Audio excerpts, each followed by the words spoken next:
일전에 어느 분에게 들은 유머가 생각이 납니다. 예수를 믿는 사람들이 이렇게 천국을 가다가 다시 돌아서 지옥으로 간다고 합니다. 왜 그런가 봤더니 천국 문 앞에 자기가 미워하는 사람이 있어서 그 인간하고 내가 천국에 가느니 차라리 지옥에 가는 게 낫다 해서 돌아섰다고 합니다. 참 씁쓸하죠. 우리의 그 현 시대의 어떤 우리의 모습을 여실히 보여주는 것 같아서 참 마음이 아팠는데, 이게 저마다 정도의 차이는 있지만 누군가에 대한 이런 부정적인 감정은 다 있는 것 같습니다. 신학자 어거스틴이나 마틴 루터는 인간의 죄악된 본성에서 이제 미움이 나온다라는 표현도 했고요. 이건 사회적으로 봐도 그렇죠. 아들러 심리학에 기초한 미움받을 용기라는 책이 그 장기간 베스트셀러였다고 제가 들었습니다. 얼마나 미움이 난무하면 미움을 받지 않으려고 다짐하고 용기가 필요하겠습니까? 근데 또 보면 할 말이 있죠. 또 그런 사람들은요, 그 미움받을 짓을 해요. 어떻게 그렇게 꼴 보기 싫은 행동만 하는지 하나부터 열까지 다 마음에 안 들죠. 일전에 어떤 청년은, 물론 장난이겠죠. 제 얼굴만 봐도 싫다 이런 표현을 쓰기도 했는데, 물론 장난이기를 바라는 마음인데,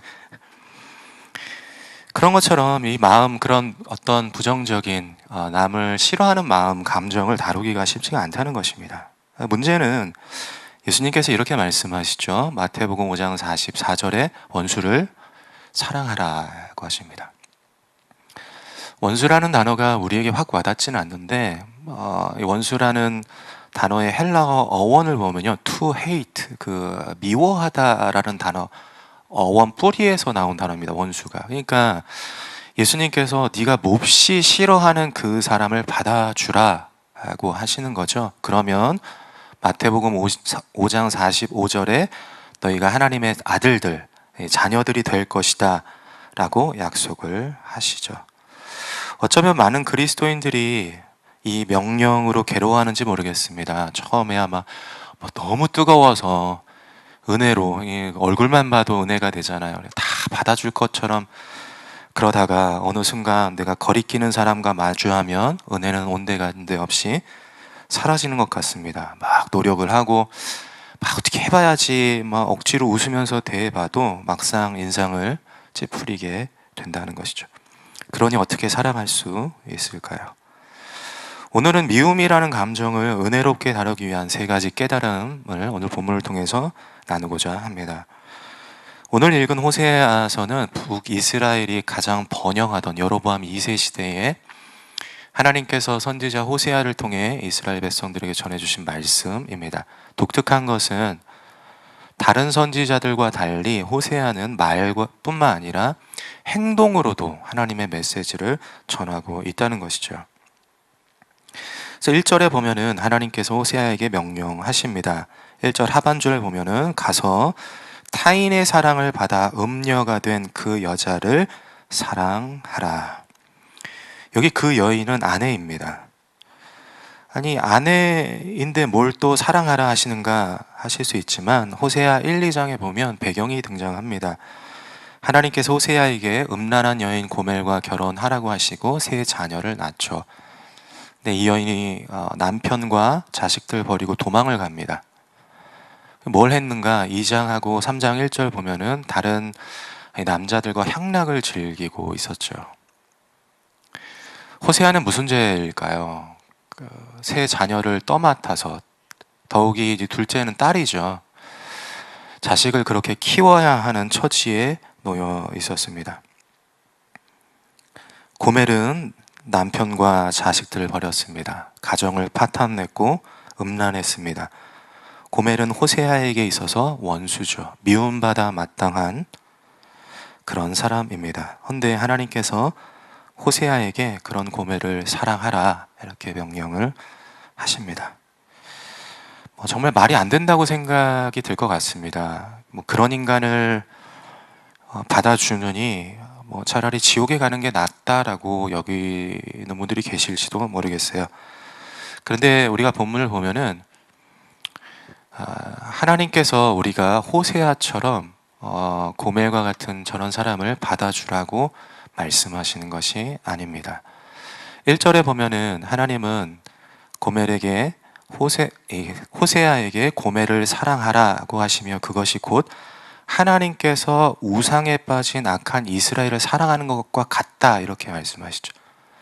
즉 이스라엘 백성들이 고멜이라는 것입니다. 즉 우리가 고멜이라는 거죠. 로마서 5장 10절에 보면은 우리가 하나님과 원수였다라고 기록을 하고 있습니다.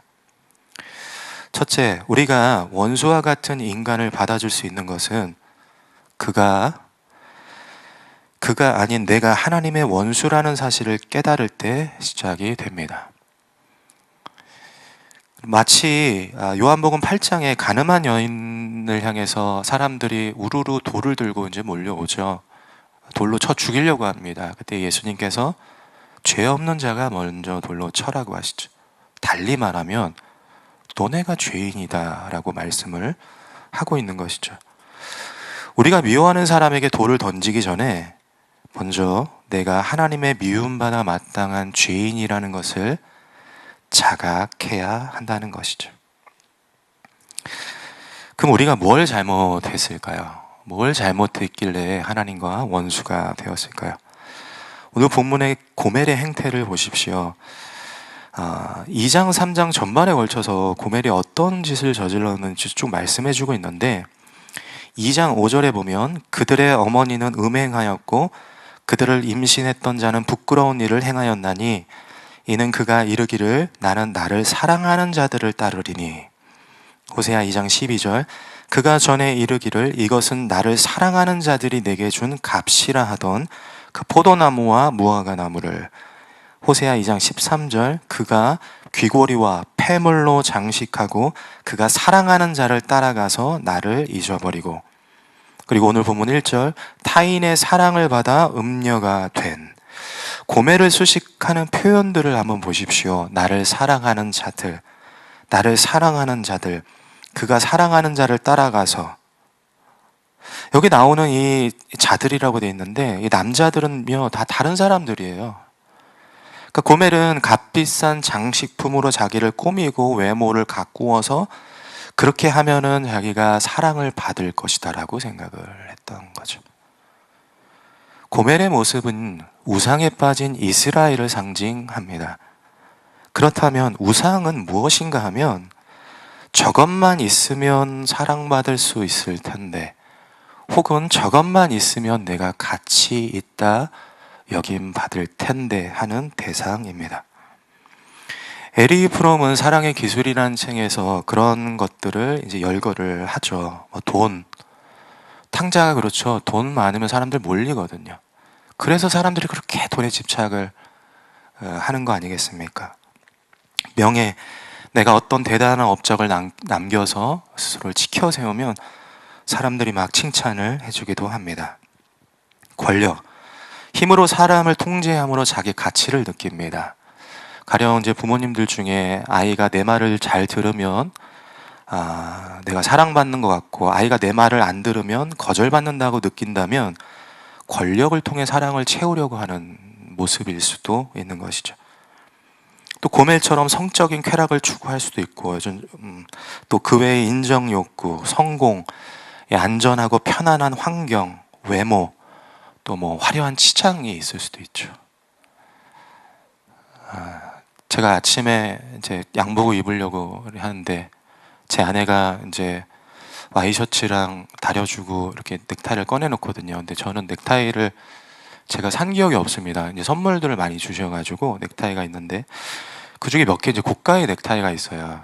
그래서 딱 보니까 거기에 그 브랜드 로고가 이렇게 딱 찍혀 있는 거예요. 제가 그거 이렇게 딱 입으려고 하다 보니까 오늘 본문 내가 설교를 하면서 이 화려한 치장이라는 그 말이 확 들어오는 거예요. 이거 큰일 날 뻔했다. 내가 이거 메고 갔으면. 화려한 치장이 이렇게 좀 안 좋다라고 얘기를 하면서 그렇게 하고 있으면 우리 성도님들이 속으로 얼마나 너나 잘하세요 하겠어요. 그 생각이 이제 문득 스쳐 지나가더라고요. 그런 것처럼 우리는 뭐 여러 가지 것들로, 요즘은 뭐 SNS도 그렇죠. 어떤 이런 매개체들로 우리의 자꾸 사랑을 자꾸 확인받으려고 해요. 이런 것들은 타인으로 하여금 내가 주목받게 하고 사람들의 부러운 시선이 마치 애정이라고 착각하게 만든다는 거죠. 그런데 과연 그런 것들이 충족을 시켜줄까요? 고멜의 결말을 보십시오. 오늘 보면 2절에 보면 호세아가 고멜을 사와야 한다고 되어 있습니다. 고멜이 노예였다는 거예요. 고멜은 누군가에 예속되었고, 당시 그 시대의 모습을 보면 노예 시장에 발가벗겨져 착고에 묶여 있었다는 것입니다. 하나님 외에 다른 대상을 갈망하게 되면 그것이 우리 우상이고, 이로 인하여 우리는 하나님과 원수가 됩니다. 그것은 우리를 깨뜨려요. 우리는 거기에 올무로 붙잡혀 있고 우리 모든 걸 깨뜨린다는 것입니다. 문득 제가 그냥 생각나는 게, 저한테도 이런 것들이 있죠. 뭐 사역을 하면서도 제가 이제 어떻게 해서 고가의 이제 기타를 제가 하나 이제 갖게 되었습니다. 그런 걸 사면 왜 그런지 모르겠어요. 그게 마치 나인 것처럼 여겨지잖아요. 너무 귀하다, 너무 귀하다. 예배하려고 산 건데, 근데 하나님께서 그게 우상인 것 같다고 하신 걸 저한테 이제 깨닫게 해주셨는데, 주일날 아침에 이제 중고등부 아이들 예배를 드리는데, 이제 그 고가의 기타를 메고 예배를 드리는데 줄이 툭 떨어져서 기타가 그냥 떨어진 거예요. 팍 깨진 겁니다. 근데 예배 중이었잖아요. 제가 표현은 잘 못하고, 또 아이들이 학생에서 얼마나 또 예배하는 그 마음이 있었겠습니까? 그 아이들한테 티 안 나게 마음이 얼마나 쓰리든지. 근데 제가 그 깨진 그 기타를 보면서, 내가 여기에 묶여 있었구나. 내가 여기 매여 있었구나. 내가 이걸 통해서 내 가치를 찾으려고 했었구나. 그런 걸 깨달으면서 하나님께서 이거를 깨뜨리셨다라는 생각을 하게 되었습니다. 그러니까 우리가 뭔가를 자꾸 그렇게 집착하고 이것만 있으면 내가 가치 있을 거야 하는 그것이요, 우리를 깨뜨린다는 것이죠. 그것이 우리의 우상이기 때문입니다. 고멜이 왜 이렇게까지 되었을까요? 고멜은 그저 사랑받고 싶은 것밖에 없었습니다. 그러나 본질적으로 들어가 보면 외부의 문제가 아니라 내부의 문제죠. 에베소서 5장 28절에 보면 아내를 사랑하는 자는 곧 자기를 사랑한다라는 말씀이 있습니다. 이거 뭐냐면 나를 대하는 태도가 타인을 대하는 태도와 연결이 되어 있다는 거예요. 고멜은 다른 사람들로부터 사랑을 갈구를 했습니다. 사랑을 받길 원했습니다. 이는 바꾸어 말하면 자기 자신을 있는 그대로 사랑하지 못한 거죠. 그러니까 외부의 것을 통해서 자꾸 자기를 채우려고 했던 거예요. 외부의 사랑에 대한 갈급함은 자기 자신에 대한 사랑이 결핍되었기 때문이죠. 고멜은 자기를 용납하지 못한 것입니다. 자기를 가치 있게 여기지 않은 것이죠. 그 깊은 곳에는 자기를 미워하는 마음이 있었던 것이죠. 이것이 마치 소용돌이 치듯 자기 자신도, 부부관계도, 부모와 자녀관계도, 공동체도 다 깨뜨리게 된 것입니다. 설교 준비를 하면서 하나님께서는 이 본문을 통해 저를 또 많이 이렇게 다루셨습니다. 그래서 저의 어떤 경험을 나누는 것에 대해서 고민을 좀 많이 했는데, 저의 치부를 드러내는 것이 이제 덕이 될지 안 될지 좀 조심스러웠습니다. 그래도 주님이 저를 어떻게 다루셨는지를 공유하면 좋을 것 같아서 그런 마음을 하나님께서 주셔서 좀 나누려고 합니다. 저는 어릴 때 형편이 그렇게 좋지 않았습니다. 아버지는 도로 청소를 오래 하셨고, 저희 어머니는 힘들게 이제 일을 하셨습니다. 또 외모도 보시는 바와 같이 그렇게 별 볼 일 없잖아요. 그래서 늘 이제 보면은 이제 모자를 쓰고 다니는 거예요. 근데 참 그게 그래요. 제가 고등학교 때 어떤 적이었냐면, 제 얼굴을 가리려고 모자를 쓸 때 모자가 이게 안 가려지는 거예요, 얼굴에. 거울 앞에 섰는데. 거기서 또 제 자신이 많이 무너지는 그런 경험도 하고 그랬습니다. 또 그러면 공부라도 잘해야 되는데 공부도 너무 못했어요. 또 생각나는 것 중에 하나가 고등학교 1학년 때인가 2학년 때인가 이제 모의고사를 봤는데, 중요한 건 아니었습니다. 성적에 반영되는 건 아니어서 그냥 대충 봤습니다. 근데 제가 기억하기로는 그때 학급에 학생이 42명인가 그랬는데 그 모의고사 성적이 40등이 나온 거예요. 근데 저희 학교가 야구부가 있었거든요. 41등, 42등 야구부. 공부를 너무 너무 못했죠. 아니 그러니 뭐 이제 수능도 성적이 잘 안 나오고 그래서 이제 그 수도권 외곽 지역, 이제 그 수도권 아닌 지역에다가 이제 그 신청한 건가요? 그 입학 신청을 했는데 뭐 다 떨어지고 그것도 안 돼서 그럼 2년제 대학이라도 가야 되겠다 하고 넣었는데 대기 번호가 나오더라고요. 그때 5번인가? 근데 감사하게도 앞에 4명의 학생들이 다 나가줘가지고 제가 이제 그 학교에 들어가게 됐습니다. 그렇게 이제 뭐 그냥 여차여차해서 공부하고 졸업하고 일을 하다가 그 교회에서 중고등부 교사가 없다고 하셔가지고 저를 이제 컬링을 하셨어요. 그래서 뭐 극구 안 한다고 하다가 그래도 하나님의 마음을 주셔서 이제 학생들을 맡아서 같이 이제 하게 되었습니다. 그때 아마 제가 생각하기에 제 사역에 있어서 가장 순수하게 했던 그런 사역이지 않았을까. 되게 재밌었거든요. 아이들하고 즐겁게. 이제 그렇게 이제 그러던 중에 이제 담임 목사님하고 조금씩 저한테 이제 트러블이 생기기 시작을 했습니다. 그러다가 이제 결정적인 사건이 일어났는데, 제가 그때 이제 신학대학교에 대한 마음을 확인하고 있던 중에 담임 목사님에게 뭐 조언을 안 구해도 됐는데 굳이 뭐 이렇게 사이가 이렇게 좋지 않은데 뭐 얘기를 했어요. 어떻습니까? 했더니 담임 목사님이 이렇게 얘기하셨습니다. 요즘 전문대 나와서 신학을 할 수 있겠냐? 이러시는 거예요. 제가 잘못한 거예요. 이 목사님이 잘못했다는 게 아니라 제가 많이 그 목사님 힘들게 했어요. 근데 그때 그 당시에 저는요, 그 수치스러움에 뭐 몸을 가누질 못했습니다. 발가벗겨진 것 같았거든요. 원래도 별 볼 일 없는 인간이라고 생각을 했는데 제 자신이 땅바닥에 내동댕이 쳐지는 그런 기분을 느꼈습니다. 제가 어떻게 했을까요? 우리 성도님들이 저를 아직 잘 모르셔서 그러지만 저도 이제 성격이 있습니다. 가만히 있지 않았습니다. 우리 아이들, 제가 그래도 제 말을 잘 듣는 게 이제 아이들이니까 아이들을 선동하기 시작했죠. 겉으로는 막 신앙이 있는 척, 막 거룩한 척, 막 교회를 위하는 척 하지만 제 미움과 그 증오에 대한 감정을 아이들한테 그냥 흘려보냈습니다. 제가 그때 저한테 있었던 목표는 그냥 하나였습니다. 저분을 깎아내려서 내 자존심을 회복하는 거였어요. 근데 그때는 미처는 몰랐습니다. 이 미움의 감정이 얼마나 저를 오랜 시간 괴롭혔는지. 그렇게 시간이 흘러서 이제 뭐 교회를 나오고 신학교를 졸업한 후에 아내와 이제 결혼해서 뭐 캐나다로 이제 유학을 가게 되었습니다. 뭐 공부를 못하니 뭘 하겠습니까? 30 다 돼서 갔으니까. 뭐 죽을 듯이 그냥 하는 거예요. 뭐 영어도 안 되는데 그냥 또 신학교에 갔더니 그 여름 학기에 헬라어를 하는데 헬라어도 어려운데 그거를 막 이제 그 외국어로 막 하려고 하니까 한 2주 그때 그 과정을 해서 이제 맞춰야 되는데 뭐 잠을 거의 못 잔 것 같아요. 막 그런 정도로 미친 듯이 공부하고 그렇게 사역했습니다. 저는 그렇게 해서 성공하고 싶었어요. 그냥 그렇게 해가지고 보란 듯이 내가 잘 되는 거를 좀 보여주고 싶었던 것 같아요. 그러다가 이제 하나의 소식을 듣게 되었습니다. 그때 그 교회가 없어졌고 학생들은 뿔뿔이 흩어져 교회를 떠났다는 거예요.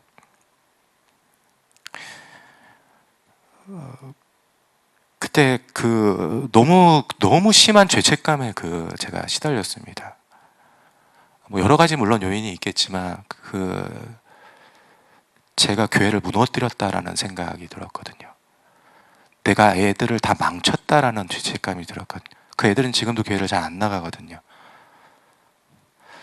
그러니까 너무나 제 마음이 무너져가는 그 순간 가운데 순간 어떤 생각이 들었냐면 내가 지금까지 뭐하러 이렇게 앞만 보고 달려왔는지 그렇게 제 스스로를 되돌아보니까 그 목사님 말 한마디 때문이었던 거예요. 내가 목사님이 그렇게 대할 만큼 하찮지 않아 라고 증명하고 싶어서 10년 동안 정신 나간 사람처럼 내 자신을 학대하고 가정과 사역을 이용해서 성공하고 싶었던 거였죠. 돌이켜보니 저는 그분이 아니라 제 자신이 너무 미웠어요. 그것밖에 안 되는. 제가 미움에 사로잡혀서 제 자신과 교회를, 그리고 다음 세대 아이들과 가정을 파탄냈습니다.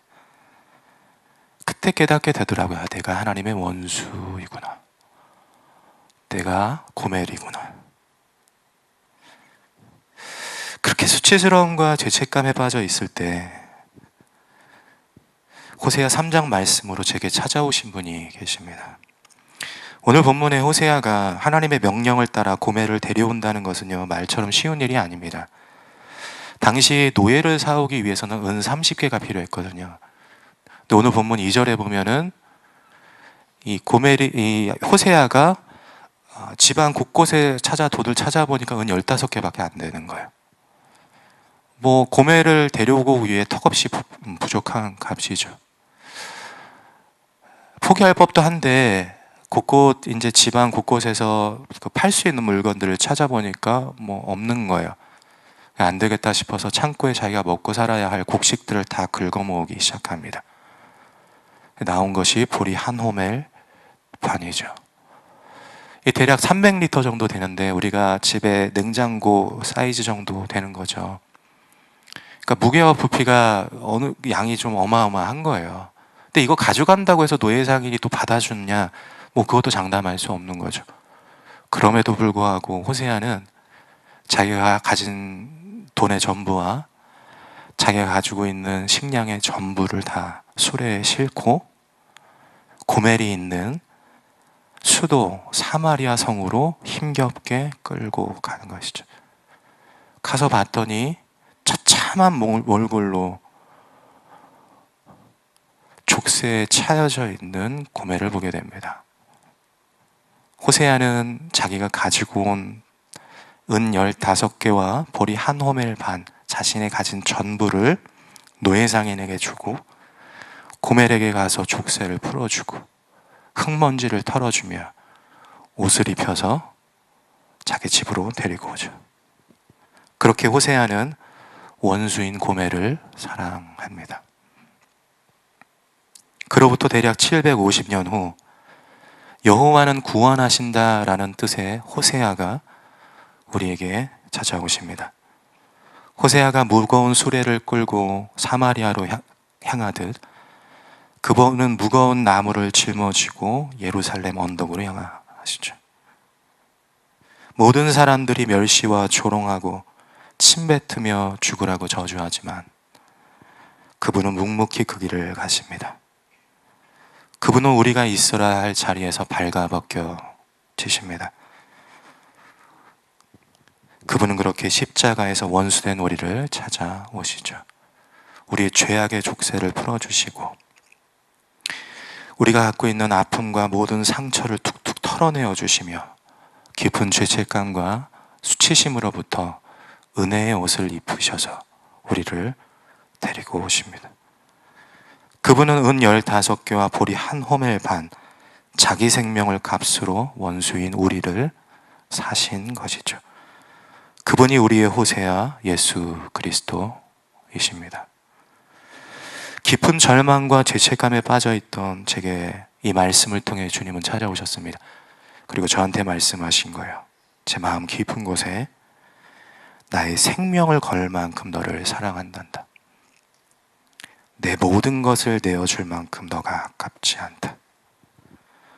모든 사람이 미워해도 너가 너 자신이 싫어 증오해도 내가 너를 너무 귀하게 여긴단다. 그 말씀을 듣고 그저 하염없이 울었습니다. 우리가 원수를 사랑하는 것은 둘째, 그리스도께서 십자가에서 은 15개와 보리 한 호멜 반, 즉 자신의 전부를 내어 우리를 사셨다는 은혜가 깨달아질 때 가능한 것이죠. 우리는 때론 자책하며 살아갑니다. 그때 내가 실수하지 않았다면, 내가 그 말만 하지 않았다면, 내가 그런 행동만 하지 않았다면, 조금만 더 참았다면, 더 이해했다면, 어쩌면 서슬퍼런 미움의 칼날이 상대방이 아닌 우리의 마음을 찌르고 있는지도 모르겠습니다. 우리가 그 누군가가 미운 것이 아니라 우리 자신이 몹시 미운 것일 수도 있겠죠. 자기를 사랑하지 못하는데 누군들 사랑할 수 있겠습니까? 그런 우리에게 예수님이 찾아오십니다. 예수님을 만나십시오. 성경에 이렇게 기록되어 있다는 것 말고, 그분에 대해 알고 있는 지식 말고, 귀가 따갑게 주변에서 이야기해 주시는 이야기 말고, 그분을 오늘 인격적으로 만나십시오. 십자가 앞으로 나아가십시오. 모든 물과 피를 쏟아내며 신음하는 그분을 바라보십시오. 그분이 왜 십자가에 달리셔야 한지, 그분이 왜 자기 속옷까지 건네주시고 못 박히셔야 하는지, 예수님이 자기 생명으로 여러분을 살리신 것이 무엇을 의미하는지, 세상 사람들이 다 손가락질해도 예수님은 여러분을 붙잡고 계시는 거죠. 세상 모든 사람들이 미움의 돌을 여러분에게 던져도 예수님은 여러분 미워버리지 않으신다는 것입니다. 다 같은 인간 사랑받을 자격이 없다고 소리쳐도 예수님은 자기 목숨을 소중히 여기지 않으실 만큼 여러분을 사랑한다라고 소리치고 있는 거죠. 여러분의 가치는 예수님의 목숨값입니다. 여러분은 세상 가장 귀한 분이에요. 적어도 예수님에게는. 예수 그리스도, 여러분을 있는 그대로 사랑하시는 호세아이십니다. 예수님은 산상수훈에서 원수를 사랑하라고 하십니다. 그러면 우리가 하나님의 자녀가 될 것이다 라고 말씀하시죠. 이 명령은 우리가 이 말씀을 보면서 어떻게 지켜야지 라고 생각할지 모르지만, 이 명령은 하나님께서 우리에게 주시기 전에 하나님께서 예수님에게 주신 명령이에요. 하나님은 예수님에게 원수를 사랑하라고 하셨습니다. 그 원수가 누구입니까?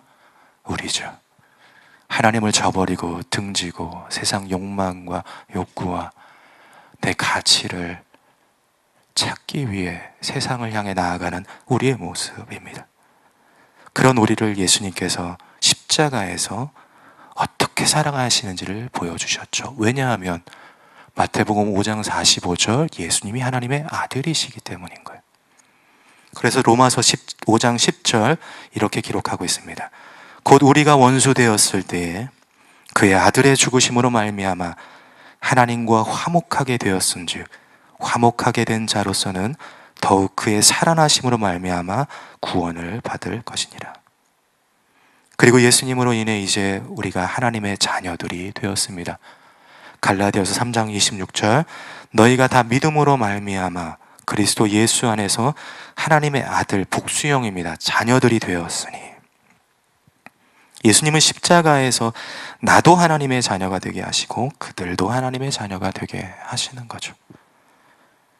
그래서 셋째, 미워하는 사람을 용납할 수 있는 것은 그 사람도 예수님께서 십자가에서 사랑하셨다는 것을 깨달을 때 비로소 가능한 것입니다. 디트리히트 보네퍼는 십자가만이 원수를 사랑하라는 주님의 명령에 순종할 수 있다라고 피력하고 있죠. 사랑하는 성도님들, 너무 미워하지 마세요. 다른 사람도, 그리고 여러분 자신도. 예수님은 은 15개와 보리 한 호멜 반, 자기의 가진 전부, 자기의 목숨으로 여러분 모두를 사셨습니다. 먼저 예수님께서 나를 어떻게 사랑하시는지, 내가 짓밟히고 가치 없다 여겨지고 내 자신이 못마땅하고 미워지고 한탄이 느껴지는 그 자리 가운데 예수님의 그 십자가에 부어지는 사랑이 여러분 가운데 경험되어지기를 소망합니다. 더 나아가 그 은혜로 이제는 내가 다른 이들을, 내가 거리끼고 내가 미워하고 내가 원수와 같이 여기는 이들을 두 팔 벌려 넉넉히 받아주고 용서해주는 그런 저와 여러분들이 되기를 예수님의 이름으로 축원합니다.